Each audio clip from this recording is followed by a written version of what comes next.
ساتھ صلح کرنے کے لیے یوحنا کی انجیل 3 باب کی 16ویں آیت کے اندر لکھوا دیا کہ میں نے اپنا اکلوتا بیٹا بخش دیا تاکہ جو کوئی اس پر ایمان لائے وہ ہلاک نہ ہو بلکہ ہمیشہ کی زندگی پائے.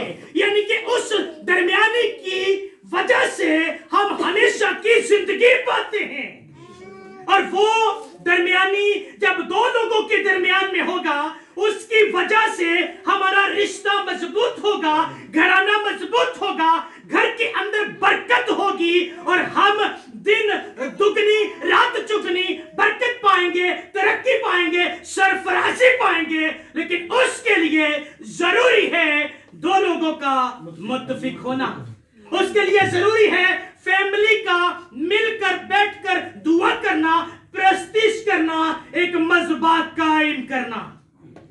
کیونکہ جہاں پر مذبح قائم ہوتا ہے وہیں پر تو جوے اور بندھن ٹوٹتے ہیں یسوع کے نام سے. اب یہ بڑی اہم بات جو ہے اکثر ہمارے مسیحی گھرانے اس کو سمجھ نہیں پاتے, اور اسی وجہ سے سسٹر نے بھی ابھی تھوڑی دیر پہلے جو سٹیٹمنٹ دی کہ ہم تو شفا دینے والے ہیں, پھر ہم شفا لینے والوں کی لائن میں کیوں لگتے ہیں؟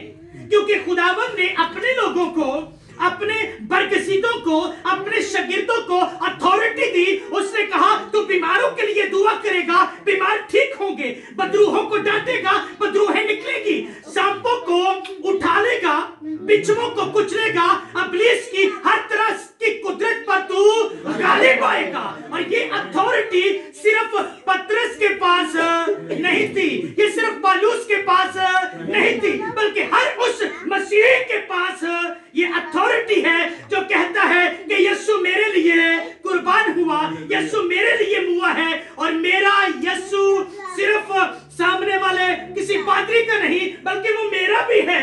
اگر وہ کہتا ہے کہ وہ میرا ہے تو یسوع نے یہ اختیار اسے بھی دیا ہے کہ تو بھی شفا لینے والوں میں نہیں بلکہ شفا دینے والوں میں شامل ہوگا, تو بدروحوں کو نکالنے والوں میں شامل ہوگا. لیکن پھر کہوں گا اس کے لیے ضروری ہے دو لوگوں کا متفق ہونا, فیملی کا متفق ہونا, میاں بیوی کا متفق ہونا.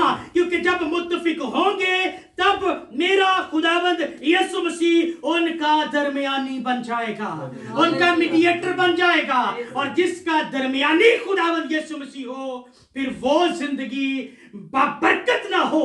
یہ کہاں لکھا ہے؟ ہاللیلویہ.